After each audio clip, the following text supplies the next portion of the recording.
We are with Monte Morris, Denver Nuggets guard, or should I call you a big game Tay? Yeah, big game Tay is cool. Welcome to the Philippines, How you man.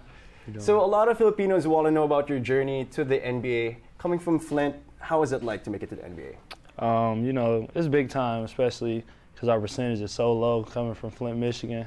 Poverty we go through there and everything, tough times.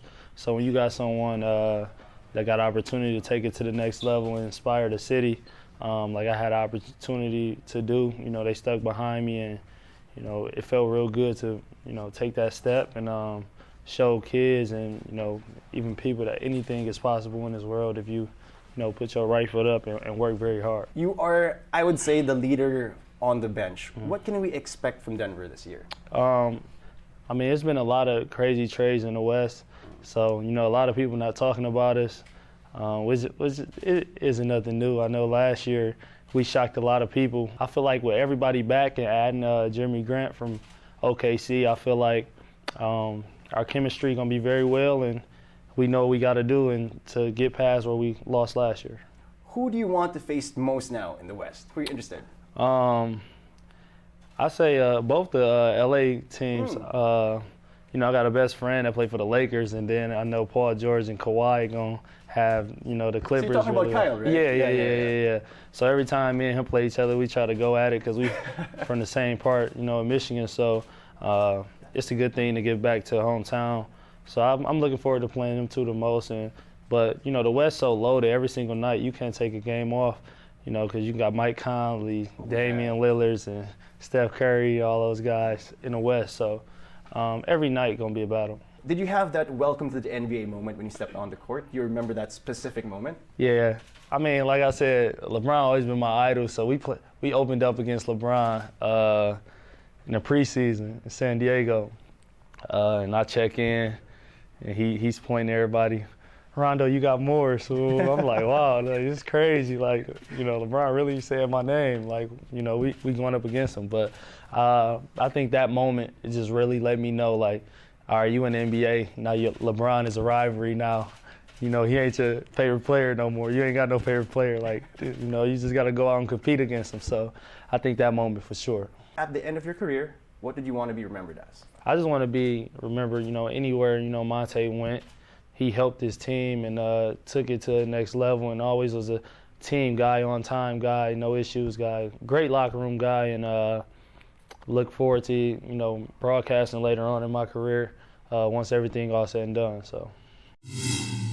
We are with NBA legend Muggsy Bogues. Muggsy, welcome back to the Philippines. I know it's not your first time here. What do you love about the game here in the Philippines and, of course, about the country? Well, first, I love the people. The people has been amazing. Ever since I stepped off the plane, it's been hospitable. The hospitality has been overwhelming. But these are my folks. We eye to eye. So it's the fun fans. That fun size. But I really just enjoy the game. Talent is all over the world. It's a global game, and coming down here and seeing so much talent here, witness it. You alluded to, I've been here in 2012, 2013, and got the opportunity to see some of the kids play. And again, they're really starting to develop their skill set, and we possibly could have one in the NBA one of these days. Now, you mentioned, of course, these kids who are on the rise, who want to be like you. When did you know you could play in the NBA? Well, as a kid growing up in the city, I always believed, I dreamed. Even though I was a small kid, no one really believed that a kid my size could even possibly, play middle school basketball, let alone high school, college, as well as the NBA. But it's just a message that I carried around in my head. I believed in myself. I worked on my skill set. I understood the game. So I believe it can happen here. It's no different. Now, you were projected to go in the second round, but got drafted 12th overall. How did you react to that? Well, it was Scottie Pippen and myself really helped out stock when we went to the Combine. We went to Chicago just before the draft. As you alluded, I was projected to go early second round, late first. But, the performance that I was able to have at the Combine really overshadowed a lot of the guards. And that's where a lot of the NBA scouts get the opportunity to really see you for the first time. You mentioned some NBA legends like Scottie Pippen. You have all these other people like Reggie Miller, David Robinson. But one thing that stands out about you is your style of play. How do you react when people tell you you're one of the best guards in the league, you're an on-nose defender? What's your reaction to legends telling you that? Well, I truly appreciate that. You know, that was one of my staples, trying to make sure that you earn your way of getting that ball across half court. That was my thing, picking you up 94 feet as opposed to, waiting back and letting you come attack me. I play to my strength, always. And that was one of the reasons I was able to be effective on the basketball court. Speaking of the best, we have a lot of great players today. Who would you have liked to guard today in the NBA? I like to guard them all today because the salaries, the way the salaries are. I like to be there playing. But it's fun to watch today. Mm-hmm. It is really, truly fun to watch today. The game is totally different than when we played. It's more up-tempo. It's a lot more, it's not as many positions. You're just able to be on the floor, and it depends on what type of skill set you have. You got 7-footers now that's facing the basket, as opposed to when we played, guys played with their back towards the basket at that size. So, how would Muggsy Bogues fare in today's game?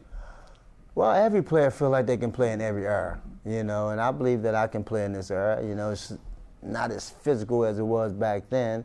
The lane is more open, so I feel like I can maneuver my way anywhere on the court and still be able to, be effective. And then as far as defensively, it's not much. I don't want to say it's not much defense taking place, but nobody played defense the way I played. I don't see no guys picking you up 94 feet. A couple of you got like Bledsoe or maybe Patrick Beverly, those guys that may, get into you really, aggressively. But it's not many as out there that's doing that.